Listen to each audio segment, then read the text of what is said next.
नमस्कार दोस्तों, स्वागत है हमारे चैनल IM247 में। दोस्तों आज की हम इस वीडियो में बात करेंगे भारत की 10 सबसे लंबी नदियों के बारे में। दोस्तों भारत में हिमालय और प्रायद्वीपीय नदियों का विशाल नेटवर्क है और इसे नदियों की भूमि के रूप में भी जाना जाता है। गंगा भारत की सबसे लंबी नदी है और दुनिया की तीसरी सबसे बड़ी नदी है। भारत में नदियों के किनारे कई प्राचीन सभ्यताएं पनपी हैं। भारत में नदियों की पूजा की जाती है क्योंकि वे हर जीव की लाइफ लाइन है। भारत की 90% नदी बंगाल के खाड़ी में जा मिलती और शेष अरब सागर में जा चली जाती हैं। उनकी उत्पत्ति के स्रोत के अनुसार भारतीय नदियों को हिमालय नदियों और प्रायद्वीपीय नदियों के रूप में वर्गीकृत किया गया है। सिंधु, गंगा, यमुना, ब्रह्मपुत्र जैसी नदियां हिमालय नदियां और महानदी गोदावरी, कृष्ण और कावेरी प्रायद्वीपीय नदियां हैं। तो चलिए दोस्तों ज्यादा देर न करते हुए जानते हैं भारत की 10 सबसे बड़ी नदियों के बारे में। तो चलिए शुरू करते हैं बिना किसी देरी के बाद। दोस्तों 10वें नंबर पर आ जाती है ताप्ती नदी। दोस्तों ताप्ती नदी प्रायद्वीपीय भारत के उत्पन्न होती है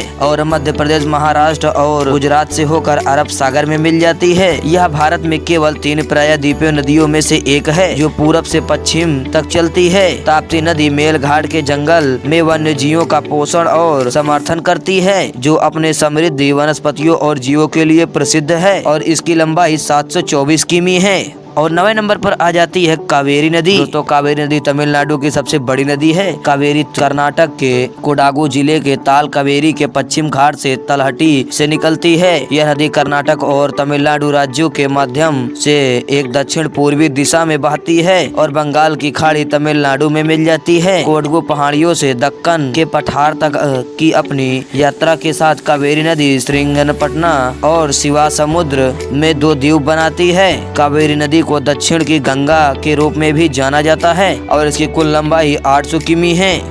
और दोस्तों 8वें नंबर पर आ जाती है महानदी। दोस्तों महानदी संस्कृत के 2 शब्दों में महान और नदी के एक यौगिक है जिसका अर्थ है महान नदी। यह नदी छत्तीसगढ़ के सियावा पहाड़ों से निकलती है और उड़ीसा के राज्यों से होकर बहती है। महानदी भारतीय महाद्वीपों की किसी भी अन्य नदी की तुलना में अधिक गाद जमा करती है। दुनिया का सबसे बड़ा मिट्टी का बांध हीराकुंड बांध का निर्माण उड़ीसा में संबलपुर शहर के पास महानदी पर किया गया है।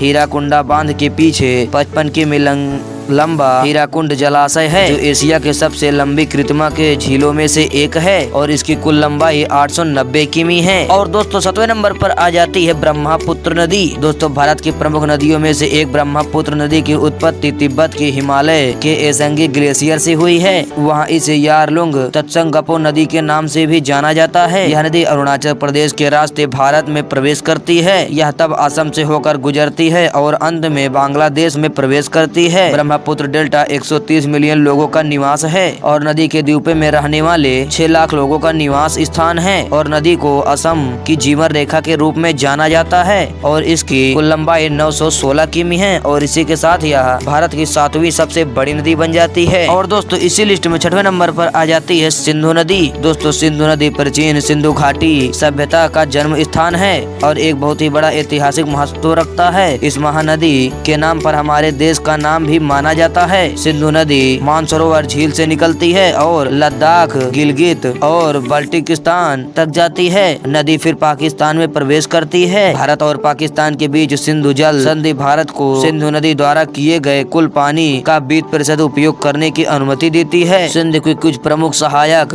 नदियों में काबुल नदी, झोलम, चिनाब, रावी, व्यास और सतलज नदी शामिल है। सिंधु नदी की कुल लंबाई 3180 किलोमीटर है। हालांकि भारत के भीतर इसकी लंबाई 1114 किलोमीटर है। और दोस्तों इसी लिस्ट में 5वें नंबर पर आ जाती है कृष्ण नदी। दोस्तों कृष्ण नदी जिसे कृष्ण भगवान भी कहा जाता है। दोस्तों कृष्ण नदी की उत्पत्ति महाराष्ट्र के महाबालेश्वर के पास पश्चिम घाट से हुई है। यह भारत में सबसे महत्वपूर्ण प्रायद्वीपीय नदियों में से एक है जो महाराष्ट्र, कर्नाटक, तेलंगाना राज्यों से होकर गुजरती है और अंत में आंध्र प्रदेश में बंगाल की खाड़ी में मिल जाती है। इसकी कुल लंबाई 1300 किमी है।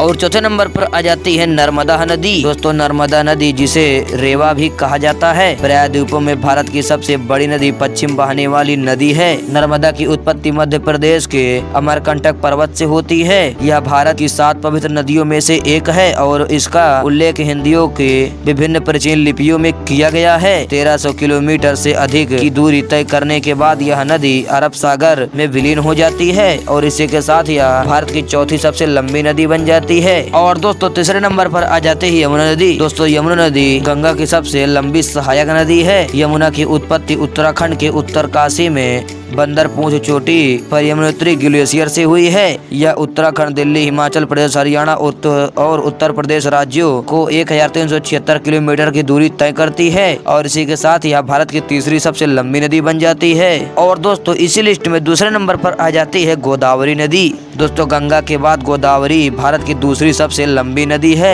यह कई सहस्त्र सदियों से हिंदू धर्म ग्रंथों की पूजनीय रही है और समृद्ध संस्कृति विरासत को पोषित करती आ रही है। गोदावरी दक्षिण भारत की सबसे लंबी नदी है और इसे दक्षिण गंगा के नाम से भी जाना जाता है। नदी महाराष्ट्र के त्र्यंबकेश्वर, नासिक से निकलती है और छत्तीसगढ़, तेलंगाना और आंध्र प्रदेश से गुजरती है और बंगाल की खाड़ी से इल जाती है और 1450 किलोमीटर से अधिक लंबाई को कवर करती है। और दोस्तों पहले नंबर पर आ जाती है गंगा नदी। दोस्तों भारत में गंगा के नाम से जाने जाने वाली नदी हिंदुओं के लिए सबसे पवित्र नदी है और इसे गंगा देवी के रूप में पूजा जाता है। अफसोस की बात है कि यह दुनिया की सबसे प्रदूषित नदी में से एक है। यह उत्तराखंड के गंगोत्री ग्लेशियर से निकलती है और यह बंगाल की खाड़ी में मिल जाती है। गंगा भारत के 1/4 इलाके में बहती है और इसका बेसिन लाखों लोगों के जीने का सहारा है। गंगा भारत की लंबी नदी है और दुनिया की तीसरी सबसे बड़ी नदी है। इस जल निकाय के अंतर्गत आने वाले राज्य उत्तराखंड, उत्तर प्रदेश, बिहार और पश्चिम बंगाल। गंगा का अंतिम भाग बांग्लादेश में समाप्त होता है और इसी के साथ यह भारत की सबसे लंबी नदी बन जाती है। दोस्तों ये थी भारत की 10 सबसे बड़ी नदी है। दोस्तों हम आशा करते हैं कि आपको यह वीडियो पसंद आया होगा। अगर आपको यह वीडियो पसंद है तो आप लोग वीडियो को लाइक करके चैनल को सब्सक्राइब कर देना और हाँ नीचे दिए गए कमेंट बॉक्स में आप लोग बता देना कि आपको किस टॉपिक पर वीडियो चाहिए।